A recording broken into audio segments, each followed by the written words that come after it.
There we go. Opening first.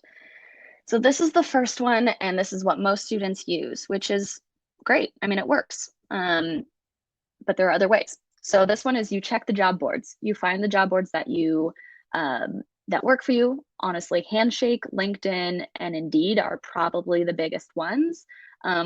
You can look into other ones that are more niche specific. There's some that are specific for creatives, some that are specific for tech, some that are specific for remote workers. So find the niche job boards too that work for you. And the key here, the key capability and skill is to get really good at filtering and knowing what keywords to use. That's really it. Like you just got to be creative and specific with your keywords and know how to kind of manipulate the system to find the right opportunities. And really encourage you to set internship alert emails if you haven't already. I think most of you do. And subscribe to relevant newsletters that will just share the things that you're already interested in. Okay. I know I saw CTD Weekly highlights in a way that people have found things. Please check that out. It's updated about weekly, maybe every 2 weeks, but has some good opportunities. And a lot of them come from Minerva alums or just Minerva connected people. So there's already kind of usually a little in there. Not always, but sometimes. I don't know if someone is trying to talk, but feel free to interrupt me at any time. We have a small enough group that that's totally fine. And there's the Minerva Student Run Facebook group. I'm not on it. No coaches, I don't think, but I know there's some opportunities that are posted there just student to student. And so feel free to look at those as well. I know people have found some things to that. The pros here are that it's straightforward. They're pretty easy to find. The rules, like you know how it works, right? You find an opportunity, you apply to it by the deadline. Do you hear back? Maybe, maybe not. And that's where we go to the cons is it's more competitive, right? These are a lot of people are putting their eyes on them. So they are more competitive than something that you kind of create for yourself through a more kind of side door approach, which we'll talk about after.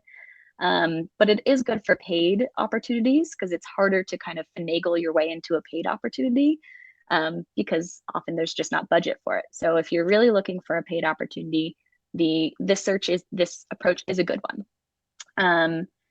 However, like I said, this might be kind of demoralizing at some point because you're just sending a lot of things out and not always hearing back. I hate the way the world works, but that is just true. And by some estimates, 70 to 80% of job opportunities aren't even posted on these job websites. So that's where the other strategies come in. So this is a perfectly legitimate way to search. I recommend you do it. I recommend you try it. But I don't recommend this be your only approach because there's other ways to do this, okay? And these are just a list of tools. Feel free to click into the many, many more tab or link that will tell you about more. Job search sites, there are hundreds. You'd be surprised. There's so many job search sites out there. Some are better than others.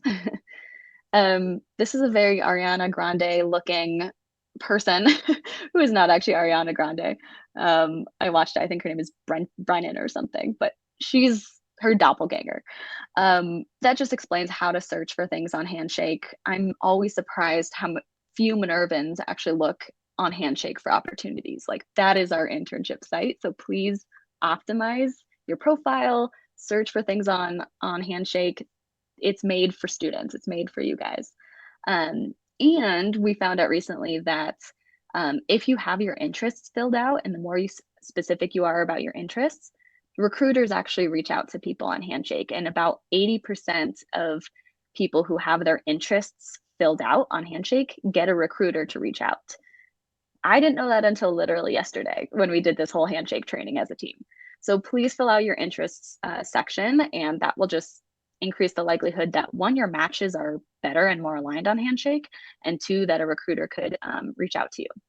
So that's a big tip from today. Fill that out to optimize your chances and be specific and all those things. If you want me or your coach to take a look at that just to see, like, does this make sense? Does this sound right to like what I'm looking for? Feel free to reach out. Okay. And this is another kind of little hack. I know some of you guys, I've recommended this to some of you, but there's some internship, what are we calling them? Internship match sites. So like ampersand is one, Ripple Match is another, where you just sign up for free, might go through a little training, fill out some things, and then they're supposed to match you with paid internships. I am not vouching for them completely because I don't actually know a success story from Minerva because they're new, but I encourage you to test them out because it's free. You'll learn some stuff along the way and it'll increase your chances of landing something. So try it out. And if you do, please let me know because I'm still kind of figuring out like, do we want to partner with them? Do we not? What is their deal? But it really doesn't hurt. I mean, obviously it's time, it's some time intensity, but it's free and it could land you a paid internship in your field of choice. So that's one thing to just test out. Okay. And then this last kind of part in this opening first approach, which is just looking at what's already available, is to use LinkedIn's job function, but also their posts function. So I don't know if you guys have done this, but LinkedIn is the most powerful tool, I think, on earth for job search. You can just Google, like use different keywords and then just look at recent posts that have been made. So you could do internships, you could do paid internship, you could do marketing internship, and then just look at what people have been posting. And it's not even just people in your network, it's just people out there. And you can just kind of search through like, what have people been posting about my keywords, the things that I care about. So I would recommend you also look at the posts in addition to using the good filters for the jobs and internships on LinkedIn. Okay, so I know that was a lot, but now it's your turn. Scroll down to this part on search strategy, number 1, opening first, and just start writing some keywords down that you can use to optimize and to find the right kind of opportunities for you using this approach. So to find those keywords, start thinking about function. Function is like marketing or product management or project management or writing, publishing, editing. Like those are function words. And then we have industry, use industry words. That's environmental sustainability. It's poverty alleviation. It's ed tech, it's health tech, it's those kind of industry words that you are aligned with. Okay. Locations, whether that's remote, US, Europe, Asia, South America, Africa, whatever your kind of locations of target are, what are those keywords? And then possible job titles.